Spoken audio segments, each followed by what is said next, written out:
So today we're gonna do this bokeh technique with this beautiful rose image that I found online. I just Googled free bokeh photography to use as inspiration, got the rose sketched out and covered in masking fluid. If I had seen another viewer's comment earlier, I would have taped the interior of the rose instead and only outlined the edges with masking fluid. Would have saved me a lot of money on my masking fluid and a lot of headache, as you're going to discover later on. But more on that later. Anyway, once you get it sketched and covered, you're ready to begin. So to get started, you want to do a wet on wet technique. And so I've already pre-wet the paper, even though you couldn't see it. I just cut that out, trying to shorten this video a little bit. And once your paper's wet, you're just going to drop in color that looks very similar to the background of the photograph. This is allowed to be extremely messy, and it does not need to be precise. This is not going to be the focal point. This is definitely part of the background, not the foreground. So just kind of have fun with it. The darker the colors you go, the greater the impact that these light orbs are going to have. And so I'm at first trying to copy the photograph pretty precisely. And then I decide, you know what?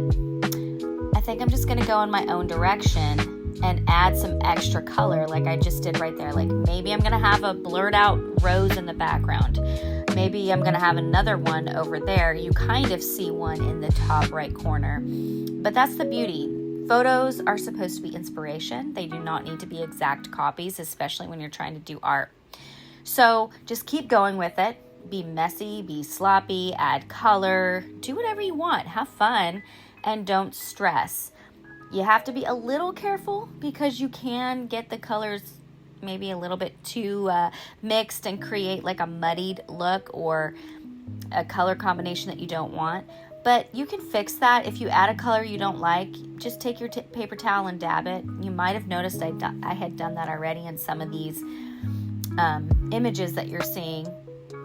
There's really no rules. That's the beauty of it. Have fun. You can see I'm adding some darker colors now, especially around the rose in particular, because I want the rose to stand out significantly. So after I gave the paper a little bit of time to dry, I went back in to add a little more detail for the foreground. The photograph has some blades of grass that are a little bit more detailed here, so I'm just going in, darkening things up, adding some blades of grass, adding some color and some variation. This does not have to be perfect or exact. It's just to add some depth and some layering to the color and the overall image of the painting. And as soon as this layer dries, we're going to be ready for the stencil, and that's where we're going to go next. All right, I've got a circle here placed kind of similar to where the example photo is to get started, and I think this is a good size, so I'm just going to dampen with clean water my magic eraser. I'm going to squeeze out the excess water so I don't get too much saturation on my paper, and I'm just going to begin circling. Oops, sorry for the shaky image on my camera. My table's moving as I circle.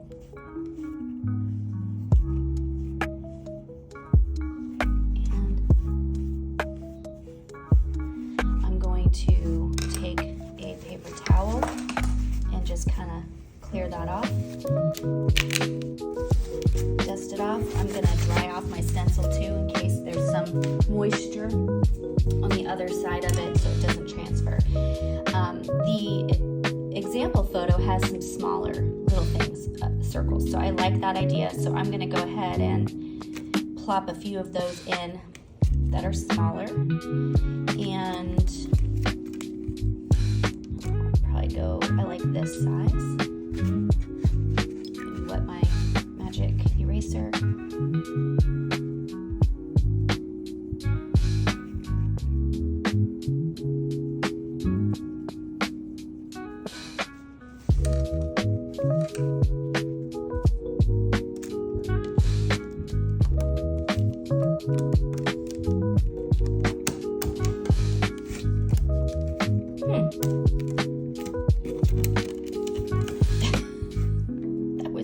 Ridiculously hard.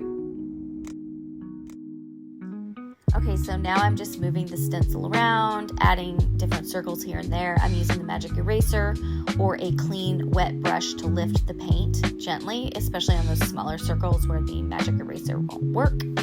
And here we have the finished product, or at least what could be the finished product. We can always add more light orbs later if we want, but this is where we're going to stop and start with the rose.